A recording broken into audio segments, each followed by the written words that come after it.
The gym was supposed to be the safest place in school.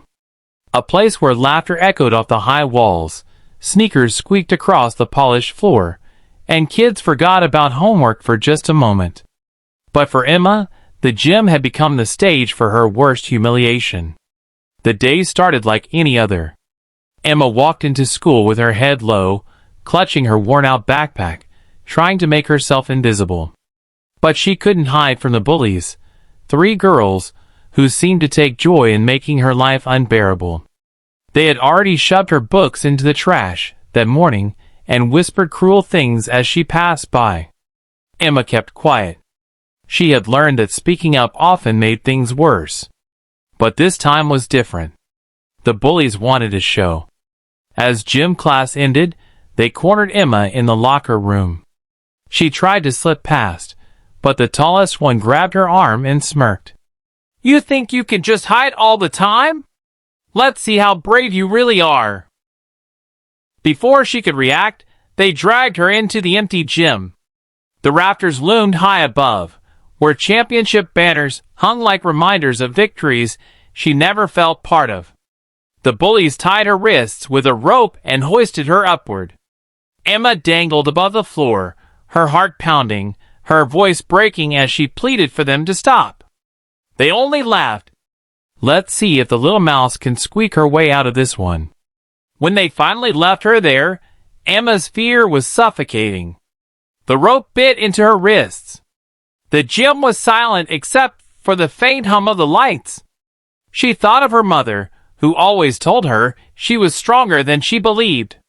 She thought of her father, who used to say, "You don't find courage when things are easy.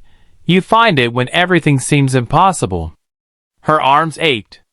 Panic threatened to take over. But then, something inside her shifted. She realized no one was coming to save her. She had to save herself. Emma scanned the rafters. A loose nail stuck out nearby.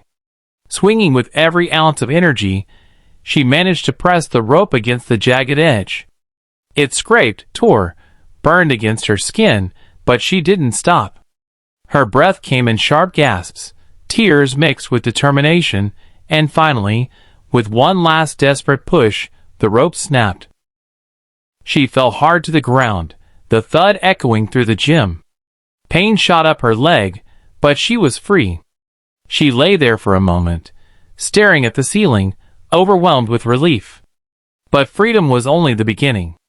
Emma knew she couldn't keep living in silence, pretending everything was fine.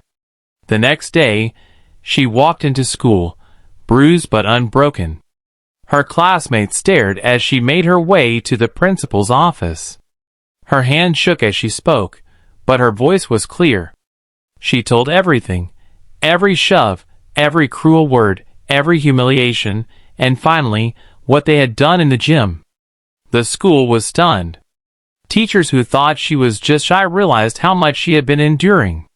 Students who had looked the other way felt guilty. The bullies were suspended, but more importantly, Emma's courage sparked something greater.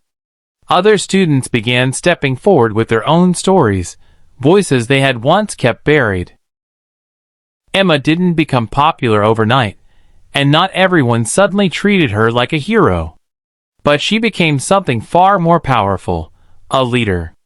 She started a small support group for kids who felt invisible or powerless. Slowly, more students joined, finding strength in each other. Emma was no longer the quiet girl hiding in the back of class. She was the one helping others find their courage. Months later, as she stood on the same gym floor where she had once been humiliated, she looked up at the rafters. The ropes were gone, replaced by a new banner the school had hung. It read, "Courage is contagious." And Emma knew it was true.